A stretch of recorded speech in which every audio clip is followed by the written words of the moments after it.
Bonjour et bienvenue dans l'émission La Clé de voûte. Je suis Audrey Carsalane, coach, autrice et femme médecine. J'aide les entrepreneurs du nouveau monde à développer leur business les pieds dans la terre et la tête connectée aux étoiles. Un lundi sur deux, seul ou accompagné d'un invité, nous parcourons des chemins de vie puissants et singuliers, des réflexions vers une nouvelle vision du mot entreprendre en participant à l'éveil des consciences. La clé de voûte, le trait d'union entre le monde visible et invisible de l'entrepreneur conscient de ses actions et à l'écoute de son intuition.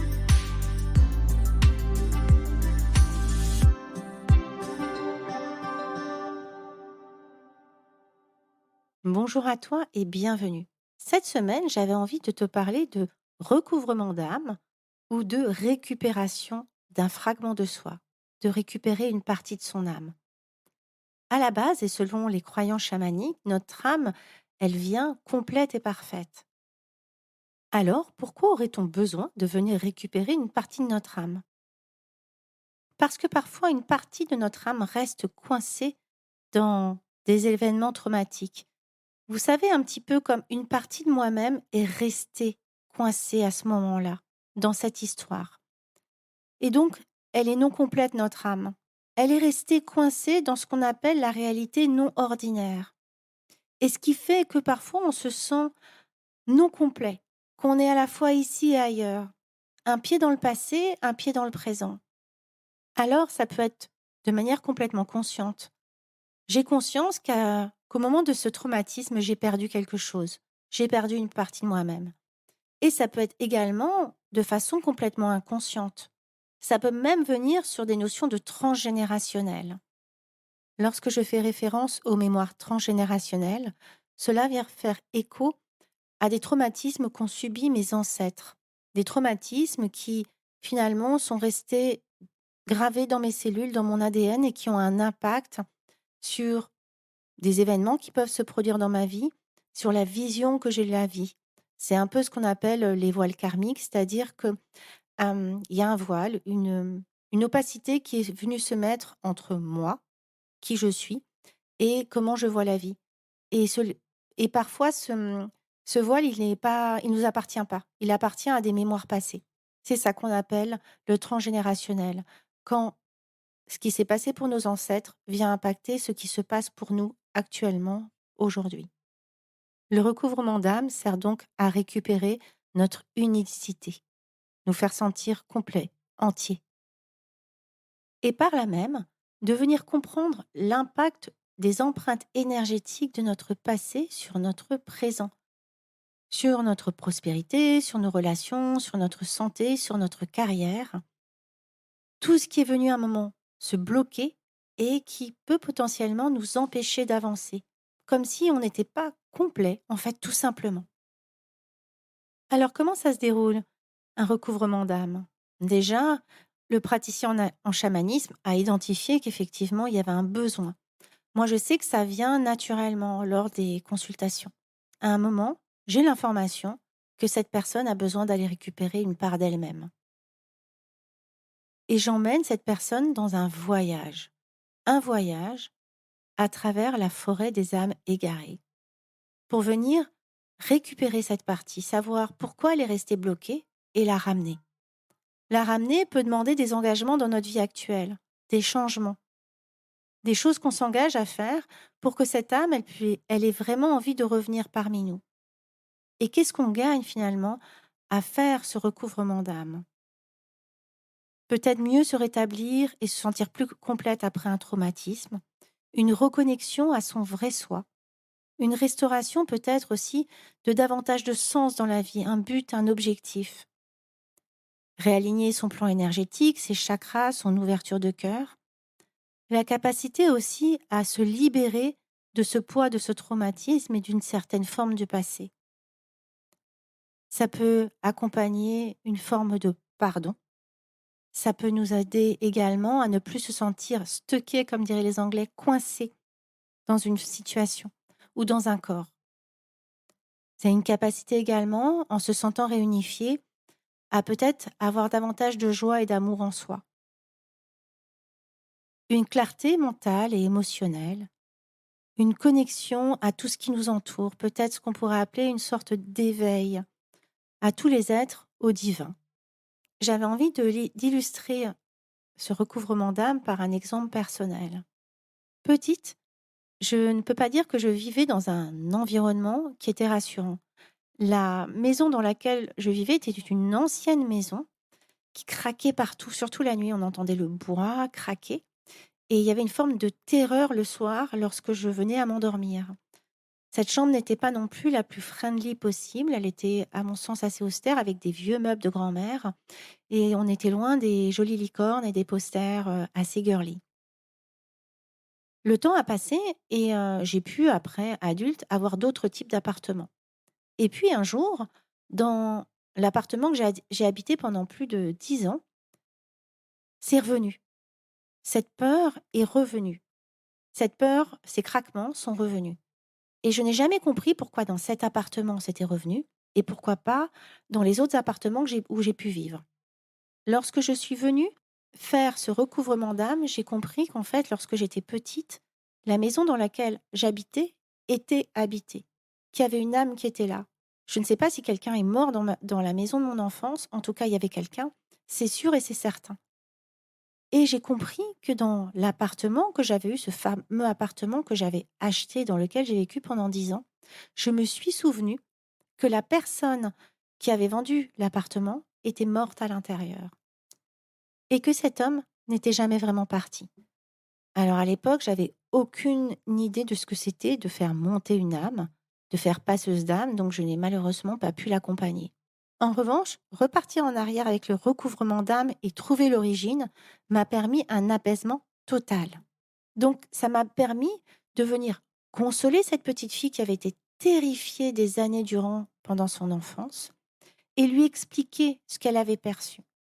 Et c'est venu récupérer une partie de moi-même et transformer finalement cette forme de terreur en une forme de lecture du monde subtil. Des exemples comme ça, je pourrais vous en donner d'autres.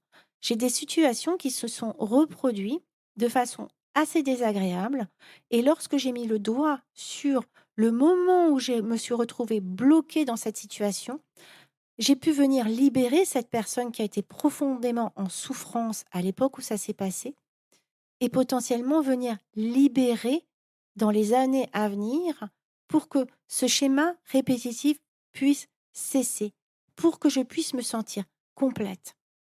Dans le travail actuel que je fais, qui est un travail qui est vraiment tourné vers le chamanisme, venir comprendre que cette petite fille n'était pas peureuse, simplement qu'elle voyait l'invisible, me donne effectivement une puissance et je suis en train de récupérer plein de choses que j'avais enfouies. Mon esprit avait tellement voulu structurer que j'avais mis à l'écart cette capacité de voir certaines choses que les autres ne voyaient pas, parce que ça me terrorisait. Et là, maintenant que j'ai mis une autre lecture dessus, je peux peu à peu récupérer. Et la dernière fois que j'étais en forêt, pas plus tard qu'hier, j'ai commencé à voir une ombre. Et une ombre finalement qui n'était pas une ombre, qui était très solaire. Je commence à réouvrir doucement cette porte que j'avais fermée, qui fait partie de mes pleins pouvoirs parce qu'elle me terrifiait jusqu'alors. Mais revenons à toi. Comment savoir si tu as besoin d'une récupération d'âme? Tout simplement, je pense, en te rapprochant d'une praticienne en chamanisme ou d'un praticien en chamanisme qu'on appelle femme ou homme médecine, qui n'a rien à voir avec le fait d'être médecin ou médecine. Je précise. Et cette personne, je pense, en tout cas moi c'est comme ça que je le perçois, va tout simplement avoir l'information. Ça m'est arrivé la semaine dernière dans un coaching entrepreneurial, donc on était plutôt parti sur du mindset, sur la gestion de l'émotionnel, sur les actions, donc on était plutôt dans un espace assez yang, de passage à l'action et tout d'un coup, j'ai eu cette information. J'ai entendu recouvrement d'âme. Donc on a tout stoppé et on est parti récupérer une partie de l'âme de cette personne. Parce qu'effectivement, il y avait quelque chose qui coinçait. Elle n'arrivait pas à avancer. Et c'est ce qui était juste dans cet espace. Et ce qui est assez amusant, c'est qu'au moment où je lui ai dit, OK, là, on va arrêter, je crois que si tu en es d'accord, qu'on va plutôt aller vers ça, elle me dit, c'est drôle que tu me dises ça parce que justement, je sentais que j'en avais besoin. Donc, parfois, vous le savez en fait. Le praticien le sait, vous le savez, parce que nous avons tous accès à un monde plus subtil. Donc je t'invite à prendre peut-être une minute pour toi et à te demander et à te reconnecter surtout à ton corps, à lâcher justement ce mental en disant oui, j'en ai forcément besoin, comme si c'était le dernier gadget à la mode. Non. Simplement, sens-tu qu'une partie de toi-même est restée bloquée quelque part? Qu'une partie de toi-même a besoin que tu viennes prendre soin d'elle, que tu viennes peut-être réparer quelque chose et que tu viennes la récupérer pour la ramener dans ton entièreté. Et il y a 2 façons d'aller récupérer son âme. Soit le praticien t'emmène en voyage et c'est toi qui vas aller la récupérer. Soit la femme médecine ou l'homme médecin va le faire pour toi. La dernière fois que je suis allée récupérer une partie de moi-même, j'ai vraiment eu cette lecture qu'on appelle cette lecture quantique, où les temps se superposent, où le temps est une illusion. Je me suis revue petite, en train de jouer seule dans ma chambre, avec une lourdeur et peut-être un sentiment de solitude. Et j'ai senti du plus profond de mon être que la partie de moi adulte était là assise à côté de moi à me regarder, à côté de moi à me cajoler, à côté de moi à me dire combien j'étais importante, à côté de moi en train de me dire que je comptais et qu'il y avait quelqu'un qui était là à mes côtés, que c'était moi adulte et que je serais toujours là pour veiller sur moi. Car le temps est une illusion et on peut aller retourner dans son passé et le recréer. Retourner dans un trauma et sentir que on n'était pas seul, que notre partie plus âgée était là à nous soutenir, à nous épauler et à nous consoler. Et qu'aujourd'hui encore, au moment même où je te parle, la partie plus âgée de moi-même est là et présente. Elle veille sur moi, elle m'envoie des informations, elle me console, elle me soutient. Et peut-être que c'est aussi ça la notion de ne jamais être seul. De savoir qu'il y a toujours quelqu'un. Aller récupérer son âme, c'est aller demander à la partie plus âgée, celle qui a compris le sens de certaines expérimentations, retourner chercher la partie plus novice, la partie plus enfantine, la partie qui ne sait pas à quel point cette expérimentation va lui servir pour la suite. Car l'ancienne sait, celle qu'on est aujourd'hui, c'est que cette expérimentation dans le passé nous a transformés. À nous de choisir quel sens on donne à cette forme d'expérimentation. En tout cas, aller récupérer son âme, c'est de nouveau se sentir entière. C'est récupérer cette expérience, consoler la personne qui a vécu ce traumatisme et faire de cette expérience notre levier de demain. J'espère que cet épisode t'aura plu. Il est assez subtil et assez complexe, donc n'hésite pas à me laisser des questions en dessous. J'y manquerai pas d'y répondre. Et n'hésite pas à partager cet épisode s'il t'a plu. Je te souhaite une merveilleuse fin de journée, fin d'après-midi, milieu, matinée, après-midi, peu importe au moment où tu l'écouteras. Et je t'envoie des tonnes de tendresse. À très bientôt. J'espère que cet épisode vous aura plu. N'hésitez pas à le partager à des personnes qui veulent elles aussi créer les pieds dans la terre et la tête connectée aux étoiles. Retrouvez l'ensemble des informations et des liens dans le descriptif de l'épisode ainsi que sur mon site audreycarsalade.com. N'hésitez pas non plus à laisser un commentaire si vous avez des suggestions, des idées ou tout simplement si vous avez aimé cet épisode. Pour cela, rien de plus simple, filez sur Apple Podcast et n'oubliez pas les petites étoiles. Retrouvez-moi aussi sur les réseaux sociaux sous le nom de Audrey Carsalade et à l'adresse contact@audreycarsalade.com. N'oubliez pas non plus de vous abonner à la clé de voûte sur votre plateforme d'écoute podcast préférée pour être informé de la sortie du prochain épisode. Bonne semaine à tous et merci de votre écoute.